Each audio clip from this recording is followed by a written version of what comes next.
Hi, I'm Dave, and I know wrestling. Do you want a manager who got the Midnight Express more over with a podcast than TV ever could? Do you want a manager who got AEW more over with a podcast than TV ever could? And do you want a manager who is the last hope for old school wrestling fans in the 2020s, and the 2010s, and the 2000s, and the 90s? Then allow me to introduce to you my client for Dave Knows Wrestling's Honest Promos, the Racketeer. His middle name is Mark. No, seriously. The Great Cornholio, James Mark Cornette, or Jim Cornette. Behold, a manager who managed to make AEW, Kenny Omega, the Young Bucks, and Vince Russo all more relevant than they ever could have on their own, simply by just talking smack about them. As some wrestling fans can be pretty masochistic and are willing to hate watch almost anything. Just look at how many people still watch Monday Night Raw. The point is that it's hard to deny that the mutual hatred between all parties hasn't been fairly profitable for everybody. It's almost like having feuds in wrestling makes money or something. Furthermore, as a result of his sudden rise in popularity due to his podcast, a lot of fans today have galvanized him as one of the greatest managers of all time. Ignoring that as a manager, most of his mic work was just generic insults that he screamed at 100 miles an hour. Yeah, where was any of this love while he was managing Yoko and Owen? And I know, his real heyday was when he was managing the Midnight Express, who was one of the most over tag teams in all of the 80s. As long as you lived under a WWF free rock and have no idea who the Road Warriors, the Von Erichs, or the Rock and Roll Express were. And besides, the Midnight Express were mostly heels used as cannon fodder for babyfaces before they got an actual feud with the Horsemen. So did they do their job right and get massive amounts of heat, or were they an over tag team?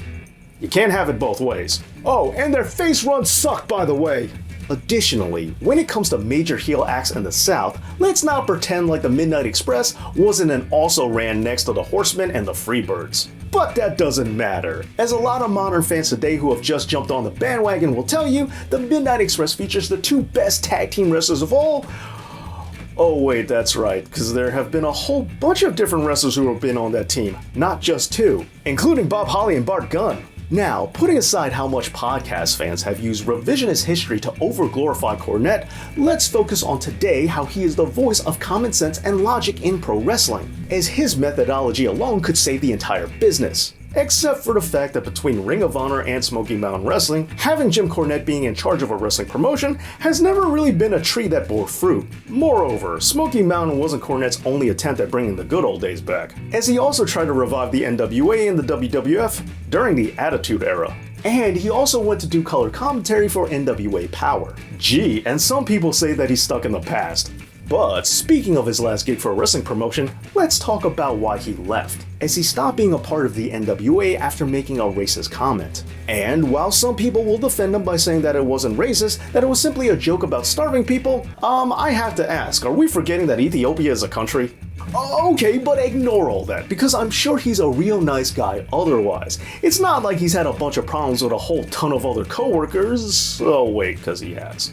Look, I'm sure that Eric Bischoff, Paul Heyman, Jim Herd, Vince Russo, Kevin Owens, El Generico, and Brock Lesnar all have their own personal issues, but how many beefs do you have to have before you begin to wonder, is it you? Just saying, what's the common denominator here?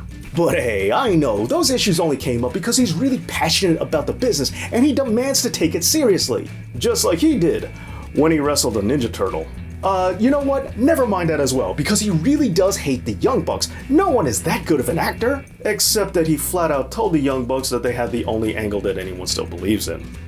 In the end, if you want a manager who's really better as a podcaster, a manager that sells Wendy's better than any of his actual sponsors, and a manager who really proves the whole Southern conservative stereotype wrong, then allow me to introduce to you my client for Dave Knows Wrestling's Honest Promos, the slightly better Harvey Whippleman, the way worse Bobby Heenan, not Paul Heyman, the original wrestling hipster, the old man yelling at clouds, James E. Cornette, or Jim Cornette.